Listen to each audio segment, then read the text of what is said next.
Hello दोस्तों, एक बार पुनः आप सबों का स्वागत है हमारे यूट्यूब चैनल स्टडी 26 पे। और आज हम लोग देखेंगे कि आप देखेंगे कि भारत में कई एक विदेशी यात्री भारत आए ट्रेवल्स, और उनके द्वारा भारतीय इतिहास के बारे में कुछ न कुछ विवरण दिए गए हैं।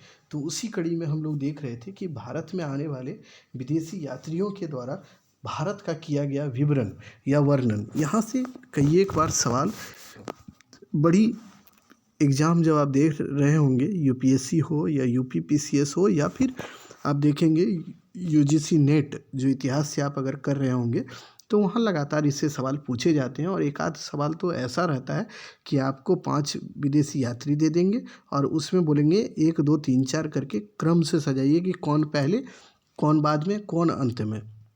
तो ऐसे सवाल को करने का मात्र एक उपाय यही है कि आप उसे एक क्रोनोलॉजी से पढ़ते जाएं और उसको समझते जाएं। तो हमने इस टॉपिक को जो शुरू किया है उसमें पहला टॉपिक हमने ख़त्म किया है कि आप देखेंगे जब भारत में सिकंदर का आक्रमण होता है तो उससे पहले कौन कौन से आए थे और उसके बाद फिर कौन कौन आए और उसके साथ कौन कौन आए, ऐसे करके इसको पढ़ेंगे। तो पहले तो हमने पढ़ा दिया आपको कि उसके पहले कौन आए थे, जिनके रचना में भारत के बारे में जानकारी मिलती हो। उसके बाद हमने बताया कि उसके साथ आने वाले कौन कौन थे जिनसे जानकारी मिली। और अब इसमें हम लोग पढ़ेंगे कि उसके बाद जैसे मेगास्थनीज हैं जो भारत आए, उसके बाद कुछ महत्वपूर्ण होंगे तो एरियन है, जस्टिन है, प्लिनी है, प्लूटार्क है, इन तमाम लोगों को देख लीजिएगा आप। तो आपका उसके बाद मतलब मेगास्थनीज के बाद आने वाले लोग हैं। फिर उसके बाद हम लोग पढ़ेंगे कि गुप्त काल में एक महत्वपूर्ण विदेशी जो आते हैं फाहियान, उनको ह्वेनसांग फिर पढ़ेंगे हर्षवर्धन के काल में। तो ऐसे करके हम लोग इसे एक सिलसिलेवार ढंग से पूरा करेंगे ताकि आपके पास ये हो कि एक समझ हो कि कौन कौन पहले और कौन बाद में आया, उसके बाद किन के द्वारा क्या भारत की स्थिति के बारे में बताया गया है। तो आज की वीडियो में हम लोग देखेंगे मेगास्थनीज के बारे में। ये सबसे महत्वपूर्ण विदेशी यात्री है जो भारत आता है, चंद्रगुप्त मौर्य, जो कि आप देखेंगे मौर्य वंश का संस्थापक हैं चंद्रगुप्त मौर्य, उन्हीं के दरबार में। तो इसमें हम लोग पढ़ेंगे इसके सामान्य परिचय, यानी कैसे कैसे ये भारत आया। पहले तो इसका यही मुद्दा होगा कि इसका सामान्य जो आने का कारण क्या था। उसके बाद भारत के यानी उस काल के यानी मौर्य युगीन भारत के बारे में इसके द्वारा क्या क्या विवरण दिए गए उसे फिर हम लोग पढ़ लेंगे। तो इस तरह आप इसे पढ़ेंगे तो आपको ये समझ में आएगा कि आखिर इनके विवरण से क्या हमें जानकारी मिलती है और इतिहास के लिए यह कितनी महत्वपूर्ण है। और आपसे कभी कभी देखेंगे आपसे स्टेटमेंट बेस पर पूछ देता है कि बताएं कि फलाने ने मतलब किस यात्री के द्वारा ये जो सेंटेंस दिया गया है किसके द्वारा कहा गया है या किसके विवरण से इसकी जानकारी मिलती है। तो आप में ये ऑप्शन रहेगा, 3-4 ऑप्शन रहते हैं और उसी में आपको एक टिक करना पड़ता है कि कौन। जैसे आप देखेंगे यूजीसी नेट में पूछा है कि कौन यात्री है जिसने बताया है कि सुदूर दक्षिण भारत में पांड्या नामक महिला जो है वो शासन करती थी। तो ये मेगास्थनीज ही बताया है। तो ये आप जब पढ़ेंगे इसको तो आपके समझ में ये बातें आएंगी। तो चलिए हम लोग इसको ना देर करते हुए समझते हैं। देखिए मेगास्थनीज जो है आराकोसिया, जिसको कंधार बोलते थे, आप देखेंगे जब सेल्यूकस निकेटर और चंद्रगुप्त मौर्य के बीच युद्ध होता है, आराकोसिया एरिया जेड्रोसिया पेरोपनिस्दी यानी पेरोपनिस्दी उसको बोलते हैं, काबुल, कांधार, हेरात, मकरान, ये 4 जगह जब जीत जाता है ये चंद्रगुप्त मौर्य, तो मेगास्थनी मतलब माफ़ कीजिएगा, तो इसको सेल्यूकस निकेटर के द्वारा इसे गिफ्ट के रूप में दे दिया जाता है। और बाद में ये सेल्यूकस निकेटर को चंद्रगुप्त मौर्य देखेंगे आप तो चंद्रगुप्त मौर्य 500 हाथी देता है और उसके बाद सेल्यूकस निकेटर की पुत्री जो होती है हेलेना, उससे विवाह कर लेता है। और इसी बीच में सेल्यूकस निकेटर का ही एक दूत होता है, यानी उसका एक प्रतिनिधि होता है जो अपने दूत के रूप में, प्रतिनिधि के रूप में दूत को भेजता है मेगास्थनीज के दरबार मतलब मेगास्थनीज को चंद्रगुप्त मौर्य के दरबार में। कौन? तो सेल्यूकस निकेटर। तो ये याद रखिएगा कि सेल्यूकस निकेटर जो होता है वो अपने दूत के रूप में मेगास्थनीज को चंद्रगुप्त मौर्य के दरबार में भेजता है। तो पहली बात तो ये याद रखिए चंद्रगुप्त मौर्य के दरबार में ये आया था। उसके बाद जब यह भारत आया तो उस समय आराकोसिया का गवर्नर कौन था ये याद रखिएगा, सिविरिटियोस। तो ये याद रखेंगे। देखिए सेल्यूकस निकेटर सबको याद होता है लेकिन बस सिविरिटियोस याद नहीं होता है, ये याद जरूर रखिएगा अगर बड़े एग्जाम की आप तैयारी कर रहे हो और ढंग से कर रहे हो तो सिविरिटियोस के गवर्नर उस समय था और उसी के द्वारा इसको भेजा गया। और सेल्यूकस निकेटर ने अपने दूत के रूप में इसको किसके दरबार में, मेगास्थनीज को चंद्रगुप्त मौर्य के दरबार में भेजा था। तो यही बातें हम यहाँ लिखे हुए हैं। तो उसके बाद देखिए एरियन के अनुसार वह पोरस के भी दरबार में गया था। पोरस जो देखें, आप देखेंगे सिकंदर का जब आक्रमण होता है तो पोरस जो होता है झेलम नदी के बीच, जब सिकंदर और पोरस के बीच मतलब युद्ध होता है, तो आप पढ़े होंगे इतिहास में या पढ़ाएंगे हम, तो आपको समझ में आएगा कि पोरस का इतिहास में क्या महत्व है। वही एक शासक है जो कि सिकंदर से बड़ा डट के सामना किया था, तो आप उसे बाद में आप देखेंगे। लेकिन ये ध्यान रखिए कि एरियन बताता है कि पोरस के समय भी ये मतलब कभी उसके दरबार में मेगास्थनीज आया था, और संभवतः वह ईसा पूर्व 304 से 299 ईस्वी पूर्व के बीच में पाटलिपुत्र यानी पालिम्ब्रोथा इसको बोलता है। मेगास्थनीज अगर बोलता है तो बोथरा या ब्रोथा, ये आप याद रखें, पालिम्ब्रोथा, ब्रोथा या बोथा भी इसको बोलते हैं। तो यही मेगास्थनीज के विवरण में पाटलिपुत्र का विवरण पालिम्ब्रोथा के रूप में मिलता है। तो ये याद रखिएगा कि वह पालिम्ब्रोथा किसको बोलता है, तो पाटलिपुत्र को बोलता है मेगास्थनीज। तो वहाँ पे वह उपस्थित हुआ, वह रहा भी। उसने बहुत समय तक मौर्य दरबार में निवास किया और भारत की यात्रा की, उससे जुड़े अनुभवों को। उसके बाद देखिए यह मौर्य दरबार में आया, बहुत समय रहा, उसके बाद उसने भारत के अन्य क्षेत्रों की भी यात्रा की। और उसके बाद इसने जो उसके जब यह वापस यहाँ से चला गया तो उसने एक रचना लिखी जिसको इंडिका बोलते हैं। तो इंडिका को जब लिखा ये, तो इंडिका जब लिखी गई तो उस समय तो ठीक थी कि भाई इंडिका नामक एक पुस्तक इसने लिखी। लेकिन आज आपसे पूछेगा कि वर्तमान में क्या इंडिका उपलब्ध है, तो वर्तमान में इंडिका अस्तित्व में नहीं है। यानी वो अभी हमारे पास जो ओरिजिनल टेक्स्ट था वो आज हमारे पास नहीं है।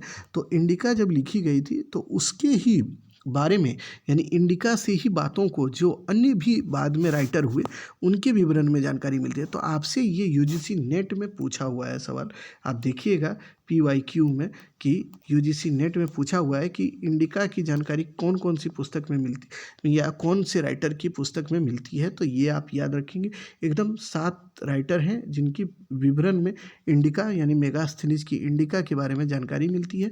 वो याद रखिएगा, ये पूछा हुआ सवाल है, इसीलिए ये 7 नाम याद रखिएगा। और देखिएगा आप कभी भी UPSC हो या UGC नेट हो, उसमें जब भी सवाल पूछे जाते हैं तो वो पूछे गए हैं सवाल को कभी कभी ट्विस्ट कर देती है। तो आप उसे अगर ढंग से ना किए हो तो शायद बनना भी मुश्किल है।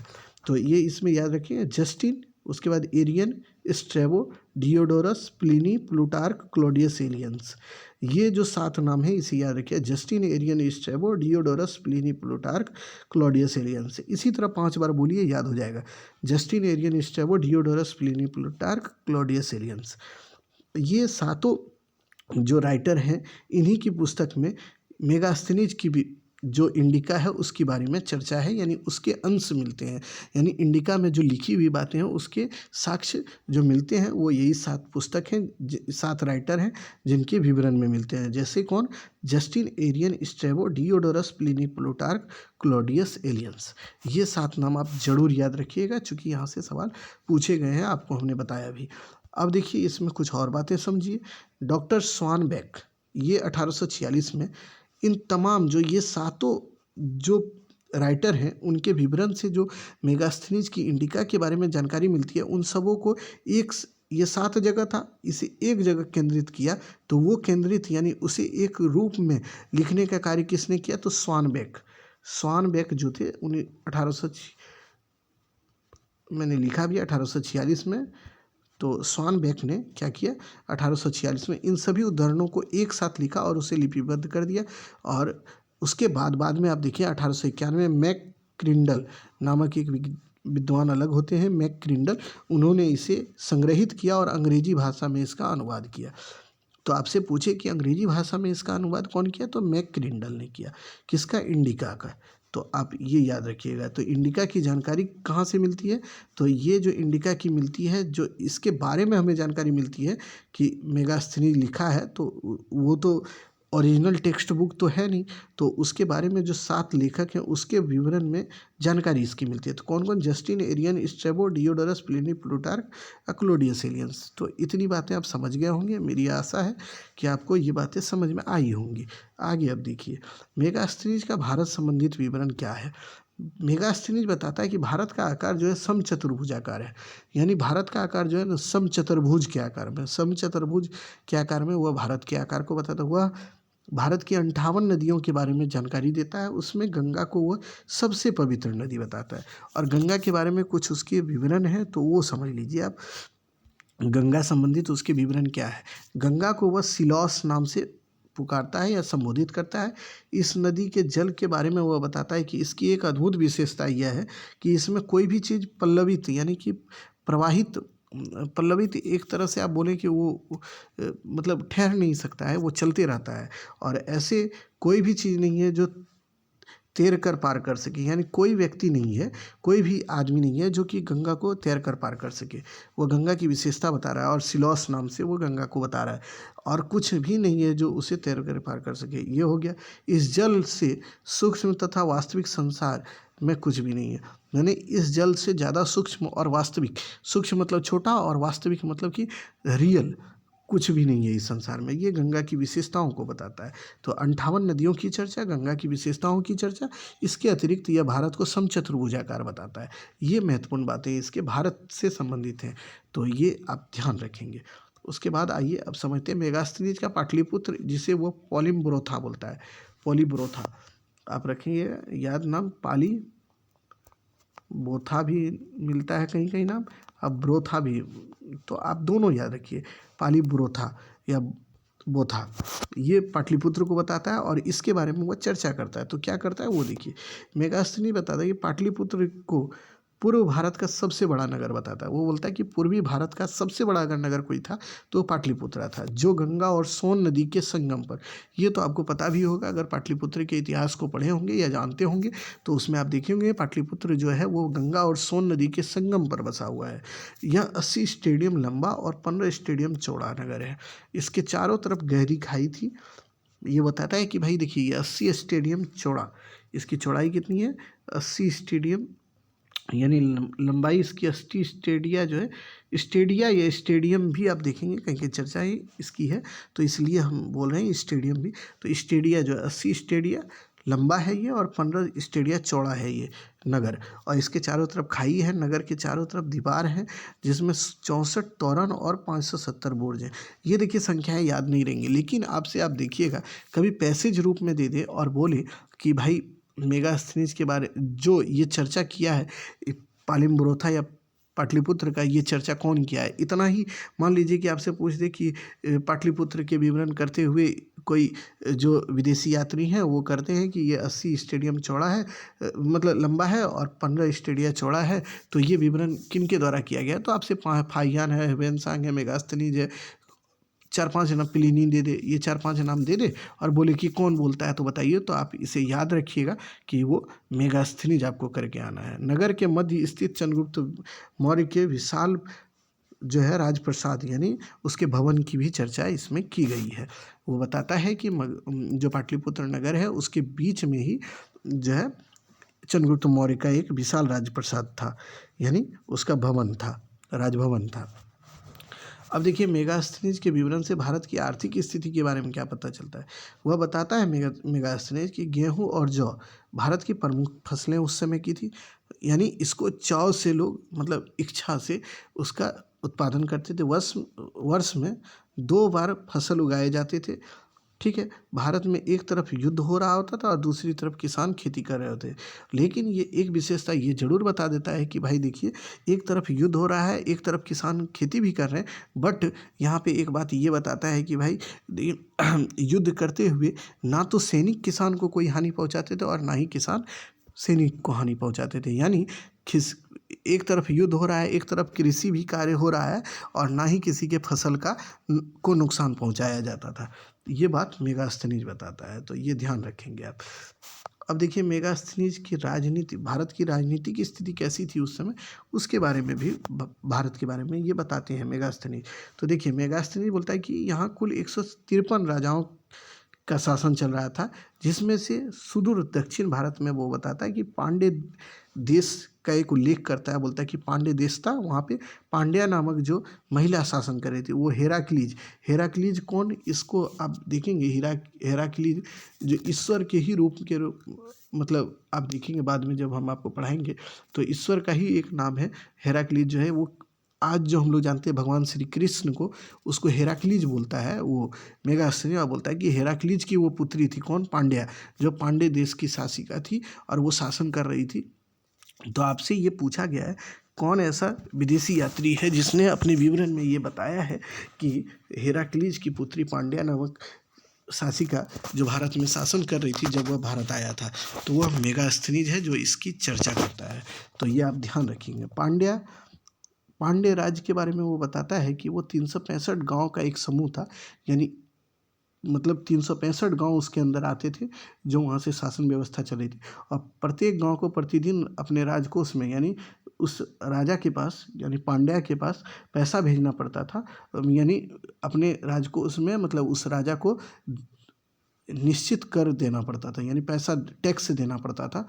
और ये बात वो बताता है मेगास्थनीय, और वह बताता है कि पांड्या राज्य में 7 वर्षीय माताओं का भी उल्लेख करता है। वो 7 वर्षीय महिलाएं जो होती है वो माताओं के रूप में उनका उल्लेख ये कौन करता है, मेगास्थनीज करता है। तो ये आप ध्यान रखिएगा, ये बहुत ही इंपॉर्टेंट है कि यहाँ से सवाल पूछे गए, इसीलिए आप इसे ज़रूर याद रखेंगे।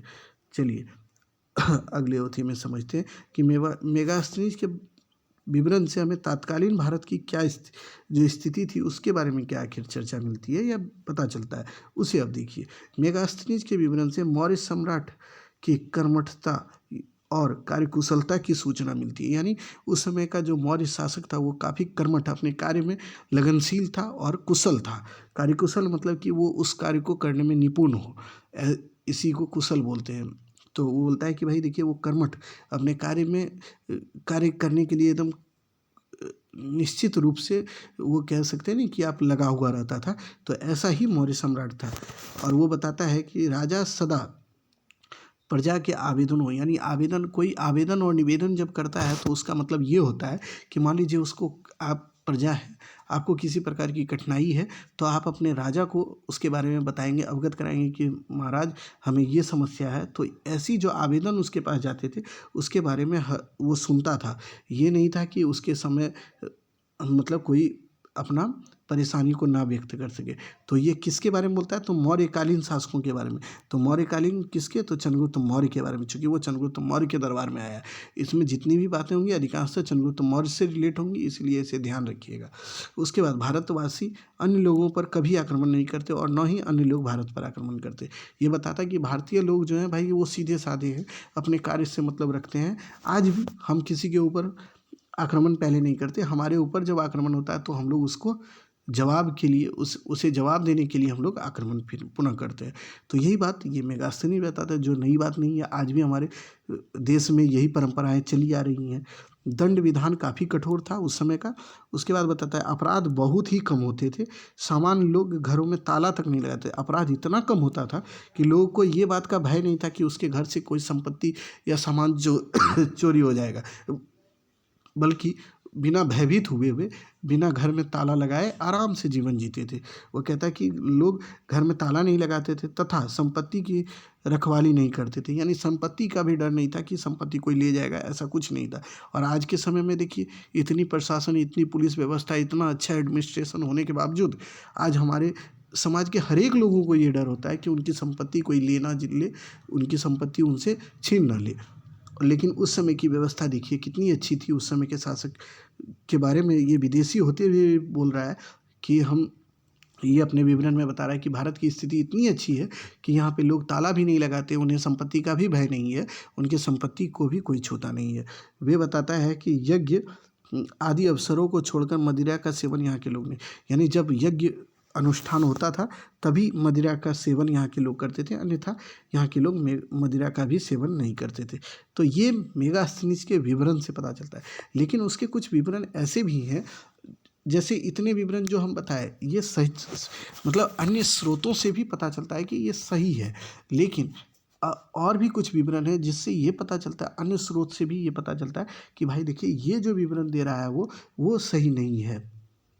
जैसे हम बताते हैं कुछ ऐसे भ्रामक या मिथ्य विवरण हैं इसके। तो मिथ्य और भ्रामक विवरण क्या क्या है मेगास्थनीज के, अब उसे हम लोग समझ लें। तो देखिए सबसे पहला ये समझ, मेगास्थनीज बताता है कि भारत में अकाल नहीं पड़ता, जबकि भारत में अकाल पड़ता है। इसकी चर्चा कौन करता है, तो आप देखिएगा कौटिल्य के अर्थशास्त्र में भी इसकी चर्चा मिलती है कि भारत में अकाल पड़ता है। तो उस समय अकाल भारत में पड़ता था, इसके बारे में चर्चा मिलती है किसी किसी अन्य स्रोतों से, कौटिल्य के अर्थशास्त्र से नहीं भी आप देखें तो अन्य स्रोतों से मिलती है कि भाई भारत में अकाल पड़ता था, जो कि इसका गलत विवरण है कि भाई भारत में अकाल नहीं पड़ता था। ये बोलता है, और ये बोलता है कि भारत में दास प्रथा नहीं था, जबकि भारत में उस समय दास प्रथा था।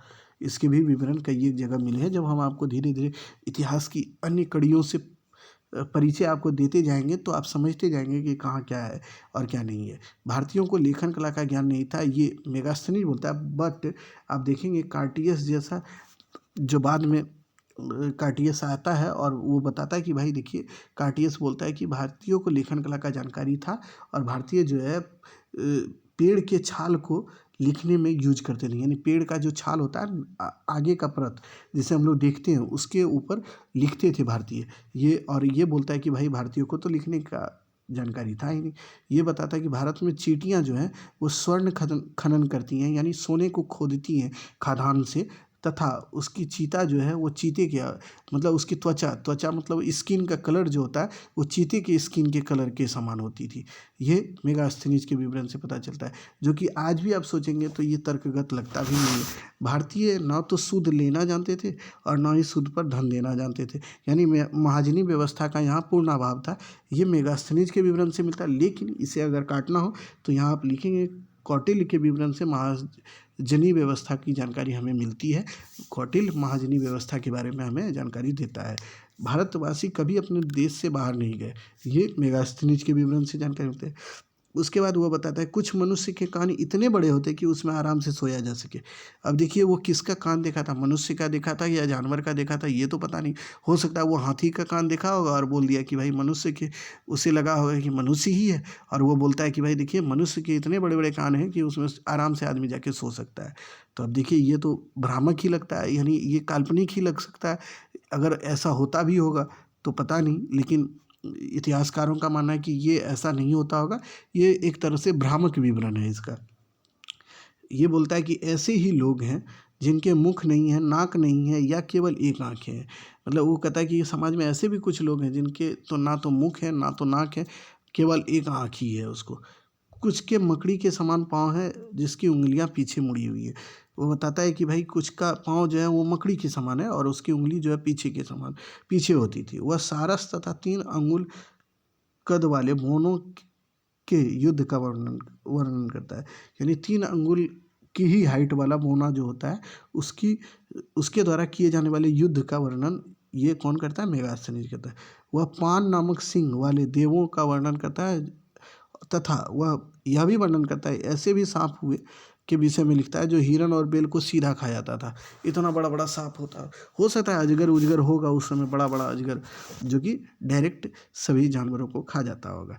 तो ऐसे विवरण से ये पता चलता है कि हो सकता है ये सही भी हो, लेकिन ज़्यादातर इतिहासकार मानते हैं कि ये गलत ही विवरण है, ये भ्रामक विवरण लगता है। यानी इस विवरण में मिथ्या ज़्यादा और मतलब सच्चाई कम, वास्तविकता कम नज़र आती है, इसलिए उसे भ्रामक विवरण उसके विवरण मानते हैं।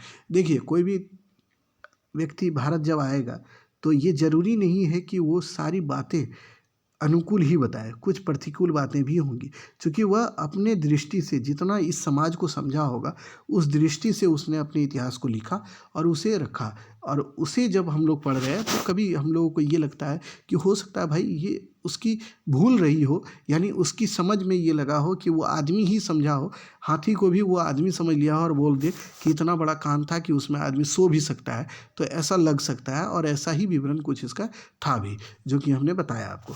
मेगास्थनीज का भारतीय समाज के बारे में क्या विवरण था उसे अब देख लीजिए, क्योंकि यहाँ से भी सवाल पूछे गए हैं, तो ये आप क्रोनोलॉजी से याद रखेंगे जो हम अभी बताने वाले हैं। मेगास्थनीज मौर्य युगीन भारत को शांत और समृद्ध बताता है। लोग नैतिक दृष्टि से उत्कृष्ट थे तथा सादगी का ये है, सादगी का जीवन व्यतीत करते थे। भारतीय लोग सादगी का जीवन व्यतीत करते थे।